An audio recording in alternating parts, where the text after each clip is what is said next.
चने छुहारे का लोभ छोड़ दे तो सुराही से हाथ निकल जाए, ऐसे ही यदि तू भोगों का लोभ छोड़ दे तो शरीर से मुक्त हो जाए, तोते की तरह तू उड़ जाएगा।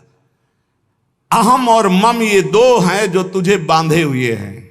देह भाव में पुरुष, मम ये मेरा परिवार, मेरा रुपया पैसा, मेरा सब, यही दो बांधे हुए हैं। तू इस संकल्प को अगर छोड़ पाए, अहम और मम को, तो तू उसी क्षण ब्रह्म रूप है, ब्रह्म रूप है। कौन किसको बांधे है? तुकाराम जी कह रहे, कौन किसको छुड़ाता है?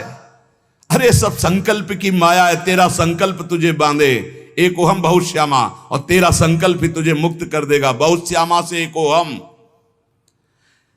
ये मन जैसा संकल्प करता है वैसा ही वो बन जाता है। बहुत सुंदर प्रसंग है साधक के लिए। ये मन जैसा संकल्प कर, मैं कामी, उसी समय मन काम हो गया। संकल्प, कल्पना, संसार, वासना, वृत्ति, मन, माया, ये 7 पर्यायवाची शब्द हैं एक माया के। मन,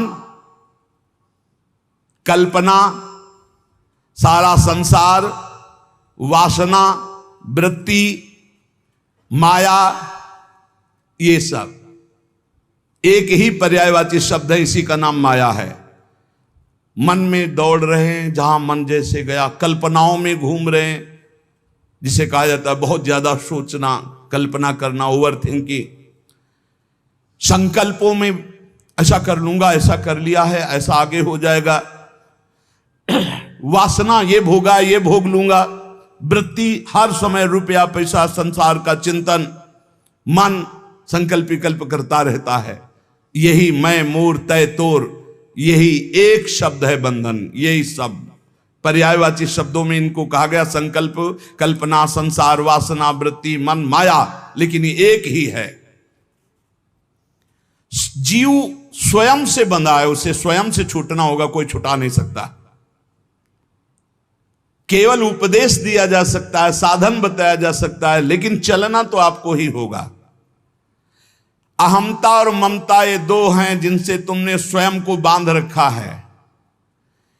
इनको स्वयं से तुम्हें काटना होगा, तभी तुम मुक्त होगे। जे ही तुम्हारे संकल्प भस्म हुए, उसी समय तुम ब्रह्म स्वरूप प्रकाशित हो जाओगे।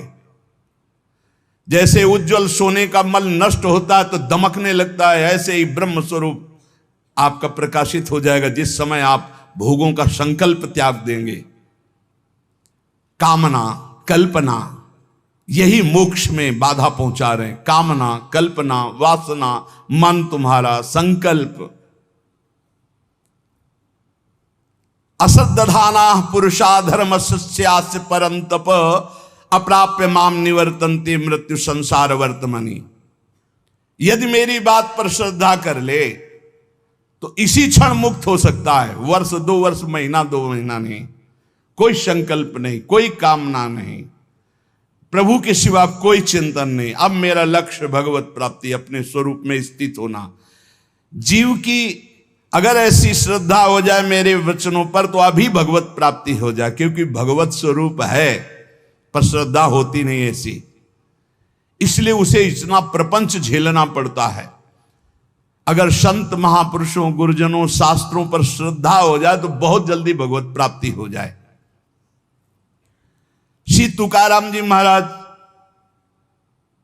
अपने दृढ़ निश्चय से साधन पथ पर चलते।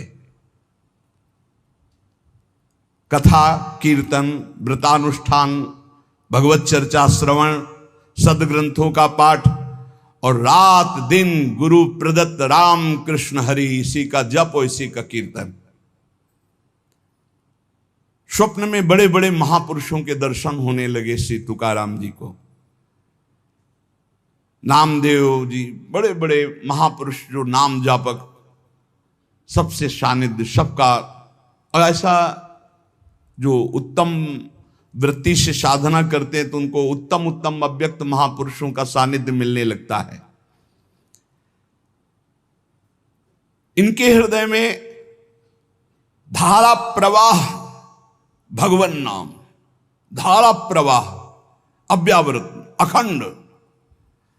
इतना नाम की जिस जमीन पे बैठ के कीर्तन करते और वहां से जब चले जाते और वो जमीन पे कान रखो तो वहां से निकलता था राम कृष्ण हरि विठल विठल विठल, रोम रोम विठल में श्री तुकाराम जी का। और जब ये अश्रुप प्रवाह करते हुए पांडुरंगा राम कृष्ण हरि जय जय राम कृष्ण हरि, तो कोई ऐसा श्रोता नहीं होता था जिसके आंसू ना जाए, ऐसे आर्त भाव से पुकारते थे। चारों दिशाओं में आनंद छा जाता जब श्री तुकाराम जी नूपुरों की झनकार करते हुए चरणों से नाम कीर्तन करते। 27-28 वर्ष की अवस्था में पूरे भारत में यश फैल गया श्री तुकाराम जी का। महाराष्ट्र में तो था ही, पूरे भारत में फैल गया कि ऐसे अद्वितीय महापुरुष। इतनी कम अवस्था में ऐसी लोक मान्यता, ऐसी प्रतिष्ठा किसी बिरले को प्राप्त होती है। 28 वर्ष की अवस्था में पूरे भारत में श्री तुकाराम जी महाराज का पावन यश। अगर अधकचरा योगी हो तो इसी में फंस जाता है, अपने यश के भोग में फंस जाता है, आगे नहीं बढ़ पाता है। कैसे फंस जाता है?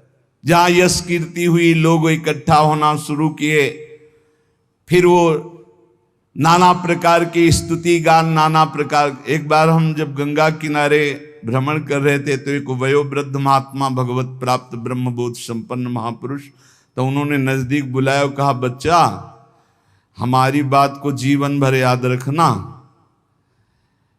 ये संस्कृति है, संसार संस्कृति, जन्म मरण का चक्र। जब तुम्हारा भजन बनेगा तो तुम्हें सरकार कहेंगे, भगवान कहेंगे, और भगवान और सरकार कह के सरका देंगे भगवान से। बचना भगवान कहलाने से और बचना सरकार कहलाने से। निरंतर भगवदाकार वृत्ति की आशा करो कि हमारी वृत्ति भगवदाकार रहे। तो यहां श्री तुकाराम जी कह रहे, प्रायः जब यश प्रकट होता है सच्चे उपासक का पूर्व पुण्य या इस जन्म के भजन के प्रताप से, तो उसी का वो भोग करके संतुष्ट हो जाता है। बहुत ही यश कीर्ति है, बस उसकी साधना फिर जो आंतरिक थी वो शिथिल होने लगती है। लोग स्तुति गान करने लगते हैं तो ये 5 उसे फंसा लेते हैं, शब्द स्पर्श रूप रस गंध। श्री तुकाराम जी कहते कैसे? अब शब्द फंसाते हैं उसे। पहला शब्द है ना, शब्द स्पर्श रूप रस गंध, तो शब्द फंसाते हैं। माया के द्वारा भेजे हुए लोग आने लगते हैं, माया के द्वारा। भगवान के द्वारा क्यों नहीं कहते? क्योंकि भगवान के द्वारा प्रेमी भक्तों का मिलन होता है, मायावियों का नहीं। माया के द्वारा भेजे लोग आने लगते हैं और वो स्तुति गान करने लगते हैं। आपका तो अवतार हुआ है मेरे उद्धार के लिए, आप तो साक्षात स्वयंभू भगवान हैं, न जाने क्या क्या, न जाने क्या। तो प्रणाम है उनकी वचन को, उनकी श्रद्धा को, लेकिन तुम क्या हो, ये बात तुम्हें ध्यान नहीं भूलना चाहिए, ये ध्यान रखना चाहिए।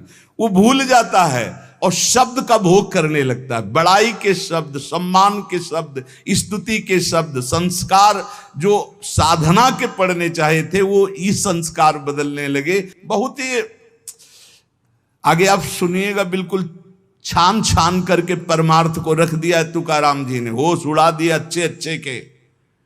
श्री तुकाराम जी कहते, सीधे साधे भोले भाले आसपास लोग जमा होने लगे, स्तुति करने लगे, जय हो तुम्हारा तो अवतार हमारे लिए हुआ है।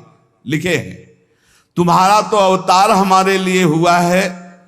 बस आडंबर की चादर ओढ़ना प्रारंभ हो गई। अब जो एकांतिक भजन, अंदर चिंतन, भगवत प्राप्ति, आराधना, वो तो सब गोल। अब शब्द ने मार दिया, शब्द में फंस गए। अब अगर कहीं थोड़ी साधना चलती रही तो चमत्कार प्रकट हो जाते हैं, रिद्धियां सिद्धियां।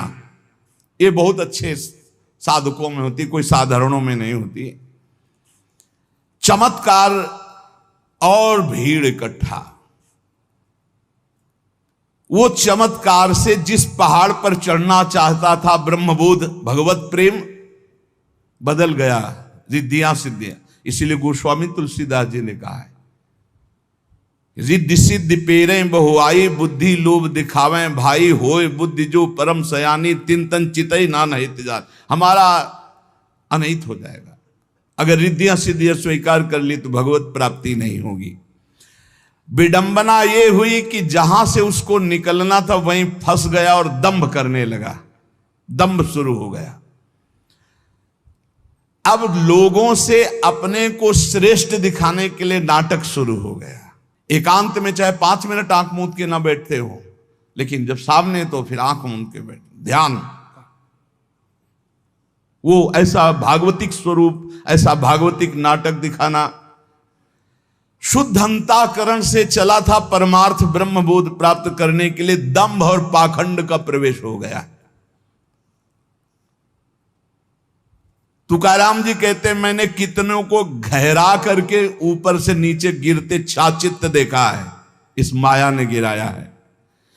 हम बात करते हैं उन सावधान साधकों के लिए जो भगवत प्राप्ति के लिए चल रहे हैं, बहुत चलनी लगा करके एकदम एक भी जैसे दाना दाना एकदम चमकता हुआ, कोई कूड़ा करकट नहीं, ऐसी वस्तु दे रहे हैं श्री तुकाराम जी।